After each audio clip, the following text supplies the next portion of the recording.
1 month அவர் ஜெயிலேருந்து வெளியில் வந்திருக்காரு. Conditions usual condition தான். அவருக்கு ஏதாவது போலீஸ் ஸ்டேஷனில் அப்பீர் ஆனர் போட்டிருப்பாங்க. அது ஒரு 2 வாரத்துக்கு அப்புறம் ரிலாக்ஸ் பண்ணிக்க வேண்டியது. அதுக்கப்புறம் ஆஸ் அண்ட் வென் ரெக்வயர்ட் அப்படின்னு இருக்கும் ஆர்டர். இந்த ஆர்டர் பார்த்தா நமக்கு வந்து கம்ப்ளீட் பெயில் கண்டிஷன்ஸ் தெரிய வரும். இவருடைய ஃபவுண்டேஷன் அவினாசி எல்லாம் போய் திருப்பூர் எல்லாம் போய் எக்ஸாமின் பண்ணியிருக்காங்க. அதுல என்னென்ன இது இல்லாம வேற ஏதாவது அலிகேஷன்ஸ் அவர்களை கொண்டு வர போறாங்களா இல்லையா அப்படின்னு தெரிய வரல. ப்ரிடிகேட் அஃபென்ஸ் அப்புறம் சப்சிக்வெண்ட் அஃபென்ஸ் கொண்டு வர போறாங்களா, அக்கௌண்ட்ஸ் எல்லாம் ஃப்ரீஸ் பண்ணியிருந்தாங்கன்னா டீஃப்ரீஸ் பண்றதுக்கு ஸ்டெப்ஸ் எடுக்கணும் அவரு. ஏன்னா இவர் வந்து சொந்த காசு சூனிய வச்சுக்காக தானே 1 லட்சம் ரூபாய் நன்கொடையை கொடுத்து மாட்டிக்கிட்டார் மனுஷன். அதனால இனிமையாவது இவர் வந்து ஒரு இடத்துக்கு வந்து ஸ்பீச் கொடுக்க போனார் அப்படின்னா எங்க எதை பேசணும் எங்க எதை பேசக்கூடாதுன்னு அவர் தெரிஞ்சுக்கணும். அதனால யாரையும் புண்படுத்தாம இருக்கணும். இவர் புண்படுத்தி பேசி ரொம்ப தப்பான விஷயம் தான். அன்னைக்கே மன்னிப்பு கேட்டு போயிருக்கணும், போகல. 1 மாதம் வந்து அப்படியே ஆஸ்திரேலியால ஜாமுன்னு போயிட்டு ஃபிளைட்ல வந்து இறங்கி அப்படியே அழகா தீர்ப்பு ஜெயில கொண்டு கல்தரில படுக்க வச்சுட்டாங்க. இது வரைக்கும் வந்து தமிழக அரசு வந்து இந்த மகாவிஷ்ணு வழக்குல ஒரு வழிகாட்டு நெறிமுறைகளை வந்து வகுக்கிறேன்னு சொன்னாரு பள்ளி கல்வி அமைச்சர். இது வரைக்கும் பண்ணலையே. இது வரைக்கும் அரசு பள்ளியா இருந்தாலும் சரி, அரசு உதவி பெறும் பள்ளிகளா இருந்தாலும் கல்லூரிகளா இருந்தாலும் சரி, இப்ப கண்டிஷன் போடுங்க. யார ஸ்பீச் பண்ணணும், அதாவது நஞ்ச விதைக்க கூடாது. அதான் இம்பார்ட்டன்ட்.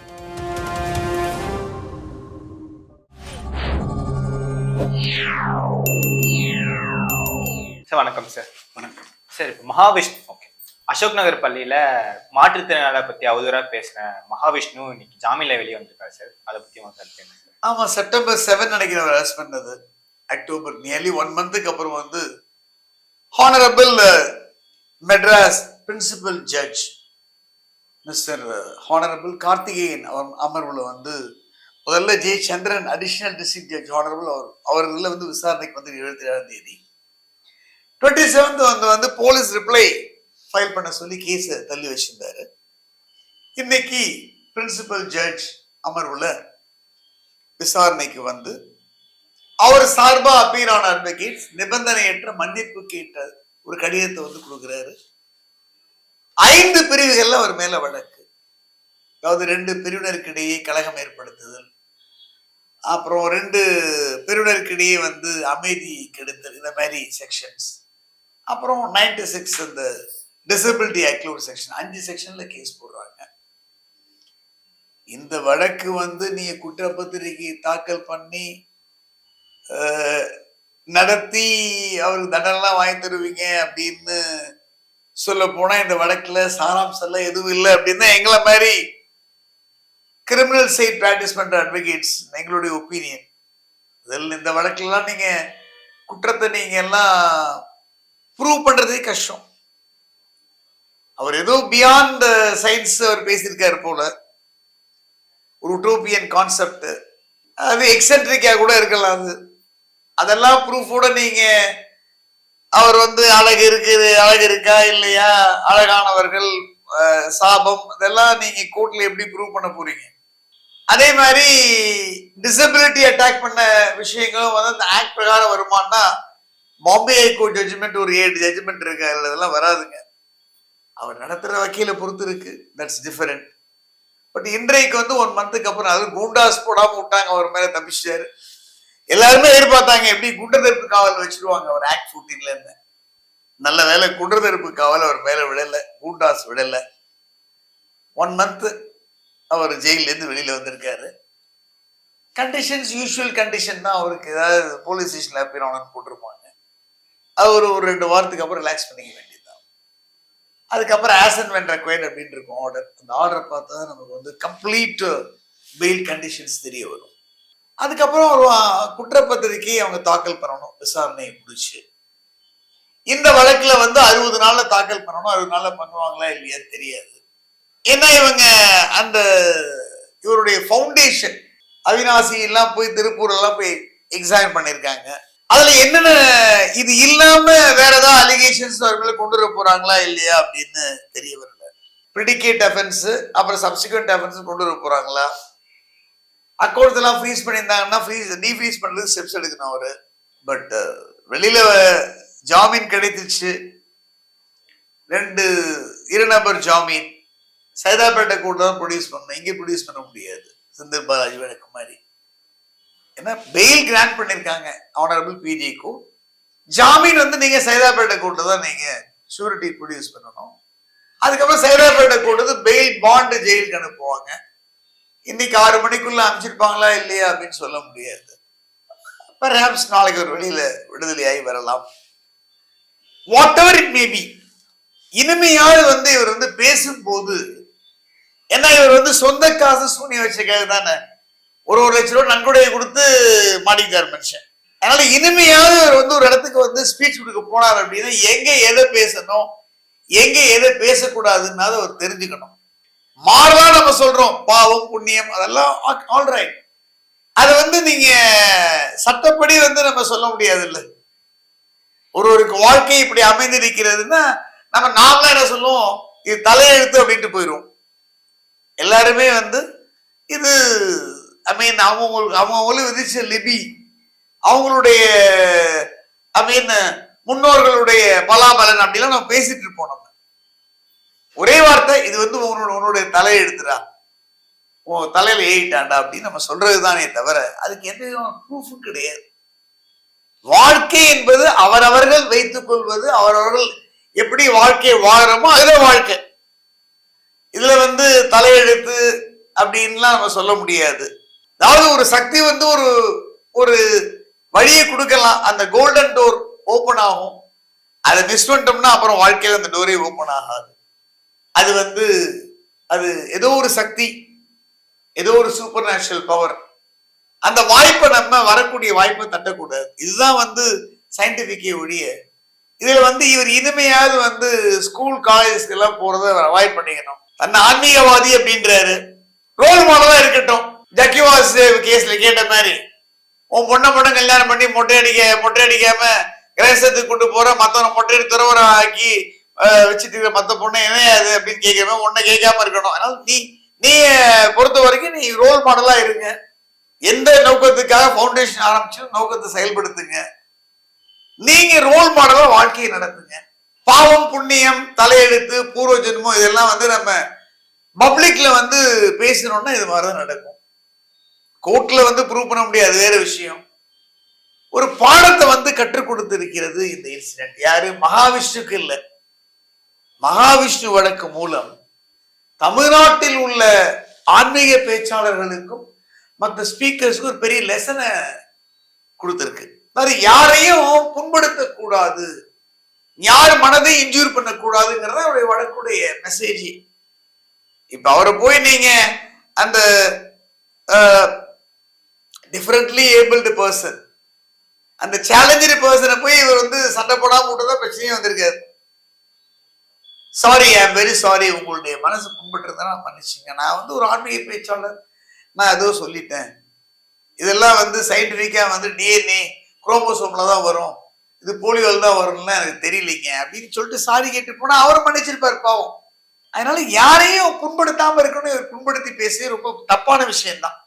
அன்னைக்கே மன்னிப்பு கேட்டு போயிருக்கணும், போகல. 1 மாதம் வந்து அப்படியே ஆஸ்திரேலியால ஜாமுன்னு போயிட்டு ஃபிளைட்ல வந்து இறங்கி அப்படியே அழகா தீர்ப்பு போய் ஜெயில கொண்டு கல்தரில படுக்க வச்சுட்டாங்க. அவர் ஃபர்ஸ்ட் கிளாஸ் எல்லாம் கொடுத்துருக்கு, இது ஸ்பெஷல் கிளாஸ் எல்லாம் கொடுத்துருக்க மாட்டாங்க. சாதாரண வகுப்புல தான் இருந்து வந்திருக்காரு வெளியில. இனிமையாவது மகாவிஷ்ணு தன்னை திருத்திக் கொள்வார் என்று நம்புகிறோம். மகாவிஷ்ணு மாதிரி இருக்கிறவங்களும் திருந்துவார்கள் அப்படின்னு நம்புறோம். அதனால எதை எங்க பேசணும், எதை எங்க பேசக்கூடாது, இந்த இங்கீதம் சங்கீதம்லாம் தெரியல அப்படின்னா இந்த மாதிரி சிக்கல் தான் வரும். ஆனா தமிழ்நாட்டிலேயே வந்து பாவ புண்ணியத்தை பத்தி பேசி உள்ள போன ஒரே ஒரு வழக்கு அப்படின்னா மகாவிஷ்ணு வழக்கு தான். ஒரே ஒரு அக்யூஸ்ட்னா மகாவிஷ்ணு தான். இது வரைக்கும் இது மாதிரி நடந்தது இல்லை, இனிமே நடக்காது இருக்கணும் அப்படின்னு நம்ம எல்லாம் வல்ல இயற்கையை பிரார்த்தனை செய்வோம். That's all. சரி, எந்த மாதிரி நிபந்தனைகளா வச்சிருக்காங்க? இது யூஸ்வல் கண்டிஷனா போடுவாங்க. 2 ஜாமீன் 5000 10,000 கொடுக்க சொல்லியிருப்பாங்க. 25,000 அதுக்கு மேல இருக்காது. அப்புறம் வந்து எந்த போலீஸ் ஸ்டேஷன் ஒரு மேல வழக்கு ரிஜிஸ்டர் பண்ணாங்களோ பதிவு பண்ணாங்களோ அந்த காவல் நிலையத்துல ஒரு டெய்லியோ இல்ல வீக்லியோ இல்ல வீக்லி ட்வைஸோ ஆர்டரை பார்க்கணும். அங்க போய் அவர் தவறாமல் ஆஜராகி கையெழுத்திடணும். அது ஒரு பீரியடுக்கு இருக்கும். அது வந்து நார்மலா வந்து மெட்ராஸ் ஆனரபிள் ஹைகோர்ட் அப்படின்னா உங்களுக்கு பீரியட் கொடுத்துருவாங்க. 15 days, 2 weeks, 1 week, 4 weeks. Honourable sessions court அப்படிங்கிறதுனால வந்து ஒரு 30 டேஸ்க்கு கொடுத்துருக்கலாம், ஆர்டர் பார்க்கணும், பார்த்தா நம்ம சொல்ல முடியும். அந்த பீரியட் முடிகிற வரைக்கும் கையெழுத்து போடணும். அதுக்கப்புறம் ரிலாக்ஸேஷன் பெட்டிஷன் போடணும். இன்கேஸ் அந்த மாதிரி இருந்ததுன்னா அப்போ வீக்லி ஒன்ஸ் அதை மாடிஃபை பண்ணுவாங்க. அதுக்கப்புறம் ஒரு 4-5 வீக்கு சைன் பண்ணாருன்னா அவர் கண்டிஷனை வந்து டோட்டலாக ரிலாக்ஸ் பண்ணிடுவாங்க. அது நம்ம ஆர்டர் பார்த்தா தான் என்ன கண்டிஷன் தெரியும். வேற ஒன்றும் இல்லை, கண்டிஷன்ஸ் இருக்கிற மாதிரி தெரியல. ஒரு வழக்கில் ஒருத்தர் உள்ள வைக்கணும் அப்படின்னா போலீஸ் ரிமாண்ட் ரிப்போர்ட் ஒன்று எழுதுவாங்க. இந்த ரிமாண்ட் ரிப்போர்ட் என்ன எழுதுவாங்கன்னா, இந்த வழக்கில் நாங்கள் விசாரிக்க வேண்டியுள்ளது, இவர் வெளியில் வந்து சாட்சியை கழிச்சிருவாரு, இவர்கிட்ட மெட்டீரியல் ரெக்கவர் பண்ணணும், இந்த மாதிரி விஷயங்கள்லாம் சொல்லி தான் ரிமாண்ட் பண்ணுவாங்க. கஸ்டடியல் இன்ட்ராகேஷன் தேவை அப்படின்னா முன்ஜாமீனுக்கு அது, ஜாமீனுக்கு இது. அப்ப ரிமாண்ட் ரிப்போர்ட்டை வந்து ரிமாண்ட் பண்ற லேண்ட் மேஜிஸ்ட்ரேட் வந்து தரவா வந்து அனலைஸ் பண்ணா அர்னேஷ்குமார் ஜட்ஜ்மெண்ட்டை யாருமே தமிழ்நாட்டில் ஃபாலோ பண்றது இல்லை, மற்ற ஸ்டேட்ல ஃபாலோ பண்றாங்க. 7 வருடங்களுக்கு குறைவான தண்டனை கொடுக்கக்கூடிய குற்றங்கள்ல வந்து நீ எஃப்ஐஆர் போடுறீங்க அப்படின்னா அரெஸ்ட் வந்து மேண்டேட்டரியா நெசசரியா அப்படிங்கிறது நீங்க ரிப்போர்ட் சப்மிட் பண்ணணும். நீங்க வெளியில விட்டுறலாம், சம்மன் அமைச்சு வழக்கு நடத்தலாம் அப்படிங்கிறது Arneshkumar judgement, state of Bihar. யாரும் ஃபாலோ பண்றது இல்லை. இந்த வழக்குல இவர் என்ன மெட்டீரியல்ஸ் ரெக்கவர், அவர் என்ன பண்றாரு, ஏதோ பாவம் புண்ணியம்னு பேசுறாரு, அழகா இருக்கிறது பாவம் அப்படின்றாரு, மற்ற விஷயங்கள் பாவம் அப்படின்றாரு. நான் வண்டியை சொல்லி யாரையும் புண்படுத்த விரும்பல. இல்ல பாவ புண்ணியத்தை போய் நீங்க என்ன சாட்சி எங்க போய் கிடைக்க போறாரு, இவர் என்ன சாட்சி கிடைக்க போறாரு இல்லை. யார் அரேஞ்ச் பண்ணா ஒவ்வொருத்தரும் மாறுறாங்க, அப்புறம் அந்த எம்பிசிஎஸ் தப்பிக்கு போடுறாங்க, மறுபடியும் அவங்களே வேற இடத்துக்கு மறுபடியும் டிரான்ஸ்ஃபர் பண்றாங்க. 1 லட்சம் நன்கொடை கொடுத்திருக்காரு. இப்ப நன்கொடை கொடுத்தவங்கலாம் நீங்க இது வரைக்கும் வந்து தமிழக அரசு வந்து இந்த மகாவிஷ்ணு வழக்குல ஒரு வழிகாட்டு நெறிமுறைகளை வந்து வகுக்கிறேன்னு சொன்னாரு. யாரு? ஆனரபிள் அன்பில் பொய்யாமொழி பள்ளி கல்வி அமைச்சர். இது வரைக்கும் பண்ணலையே. இது வரைக்கும் அரசு பள்ளியா இருந்தாலும் சரி, அரசு உதவி பெறும் பள்ளிகளா இருந்தாலும் கல்லூரிகளா இருந்தாலும் சரி, இல்ல schools and colleges by both religious institution non religious institution deemed யூனிவர்சிட்டியா இருக்கட்டும், எல்லாமே தமிழ்நாட்டில் தான் இருக்கு. நீங்க தான் யூனிவர்சிட்டி கொடுக்குறீங்க. இப்ப கண்டிஷனை போடுங்க, யார ஸ்பீச் பண்ணணும், அதாவது நஞ்ச விதைக்க கூடாது, அதான் இம்பார்ட்டன்ட். அதாவது வந்து மாணவ மாணவிகள் வந்து இளம் பருவத்துல எளிமை பருவத்துல அந்த வயசுல வந்து பிஞ்சு உள்ளதுல நஞ்சை, இவர் வந்து ஸ்கூல்ல பேசிட்டு வந்துட்டாரு. இப்ப இந்த அந்த ஸ்கூல் கேர்ள்ஸ் என்ன திங்க் பண்ணும், ஓ எல்லாமே பாவ புண்ணியம் தானா, அப்ப நம்ம இவ்வளவு படிச்சு மார்க் வாங்கலையான்னா, ஏங்க நீங்க ஒழுங்கா நீங்க ப்ரிப்பேர் பண்ணிட்டு எக்ஸாம் 100 தான் வாங்க போறீங்க, சென்டர் தான் வாங்க போறீங்க. அப்ப அதுல என்ன தோண ஆரம்பிச்சிடும், ஓ நமக்கு இன்னைக்கு மருத்துவம் கிடைக்கலையா, இன்ஜினியரிங் கிடைக்கலையா, இல்ல மற்ற விஷயங்கள் கிடைக்கலையா, நம்ம நினைச்சு நடக்கலையா, பாவம் தான் புண்ணியமா, அப்பா அப்பா அம்மா நீ என்னப்பா பாவம் பண்ண, நம்ம தாத்தா பாட்டி என்ன பாவம், இந்த மாதிரி கேள்வியில கேட்க ஆரம்பிச்சிருங்க. யாரு? பிஞ்சு உள்ளங்க. சாதாரணமா இப்பெல்லாம் வந்து அட்வான்ஸ் டெக்னாலஜி இருக்கிற காலத்துல சின்ன ஒரு 2nd 3rd படிக்கிற ஸ்டூடெண்ட்ஸே வந்து எல்லா கேள்வியும் கேட்கிறான். இன்னைக்கு வாட் இஸ் திஸ் அப்படின்னு கேட்கிறான், why it has been happened அப்படின்னு கேட்கிறான். ஸோ இந்த மாதிரி பிஞ்சு உள்ளங்கள்ல நஞ்சை விதைக்கக்கூடிய ஸ்பீச்சை பேசக்கூடாது. அப்போ ஒரு ஃபங்க்ஷன்னா என்ன, அந்த ஃபங்க்ஷனை யாரால கூப்பிடணும், ஏன்னா எல்லாமே கவர்மெண்ட் கண்ட்ரோல்ல வருது. அதுக்கு வந்து ஒரு வழிகாட்டுதல் நெறிமுறைகளை இதுவரை தமிழக அரசு வகுக்கல. அவர் விடுதலை பெயிலையும் வந்துட்டார். இனிமையாக தமிழக அரசு ஒரு கைட்லைன்ஸ் ஃப்ரேம் பண்ணணும், யாரை கூப்பிடணும், யாரை கூப்பிடக்கூடாது, என்னென்ன டாபிக்கை பேசணும், என்ன டாபிக் பேசக்கூடாது அப்படின்லாம் ஒரு கைட்லைன்ஸை ஃப்ரேம் பண்ணுங்க. அதுல பாதிக்கப்பட்டவங்க ஹைகோர்ட்ல கொண்டு போய் சேலஞ்ச் பண்ணட்டும், மெட்ராஸ் ஹைகோர்ட்ல பாத்துக்கலாம். மகாவிஷ்ணு மாதிரி உள்ளவங்க எல்லாம் வந்து ஆன்மீகத்துல பேசணும். இப்போ கோயில்ல ஒரு ஃபங்க்ஷன்ல பேசுறாங்கன்னா கேட்டு உட்காந்துட்டு இருப்பாங்க. தேவையில்லாம போய் ஒரு பிஞ்சு உள்ளதில் நஞ்சை விளைப்பது அப்படிங்கிறது வந்து ஒரு தவறான விஷயம். ஆனா இந்த வழக்கு வந்து நிக்காது. அவங்க ஏன் எஃப்ஐஆர் காஷுக்கு வரைக்கும் கொண்டு போகலன்னு தெரியல. அவங்க காஷு கொண்டு போயிருக்கணும். பெயில்னே போகாம என்ன பண்ணிருக்கணும், எஃப்ஐஆர் ஹைகோர்ட் காஷு கொண்டு போயிருக்கணும். ஹைகோர்ட் காஷு கொண்டு போனா நிச்சயமா ஸ்டே ஆயிடும். இந்த வழக்கு வந்து நிக்காது. அப்படி ஒரு கால் ஹைகோர்ட்லயே டிஸ்மிஸ் ஆனா கூட ஹானரபிள் சுப்ரீம் கோர்ட் ஆஃப் இந்தியால இப்ப நடந்த நிகழ்ச்சியெல்லாம் பார்த்திருப்பீங்க. ஈஷா ஃபவுண்டேஷன் கேஸ் எல்லாம் பார்த்திருப்பீங்க, ஜாபர்ஸ் சேட்டு கேஸ் எல்லாம் பார்த்திருப்பீங்க, ஐபிஎஸ் ரிட்டையர்டு. அப்ப அங்க ஒரு தீர்வு கிடைச்சிருக்கும் உங்களுக்கு. இது ஏன் ஒரு காஷிக்கு கொண்டு போலன்னு தெரியலைங்க. According to my view and opinion, ஒரு மகாவிஷ்ணுவோட போட்டங்க, இவரை ஃபாலோ பண்ணி பல மகாவிஷ்ணு தமிழ்நாட்டில் இனிமே உருவாக வேண்டாம் அப்படிங்கிறது மை வியூ அண்ட் என்னுடைய அவா. Let us hope for the best. ஆனா அந்த வழக்கு நிக்காது. அவர் தண்டனை பெற்று நீங்க தர முடியாது அந்த வழக்கு, according to my knowledge and my view.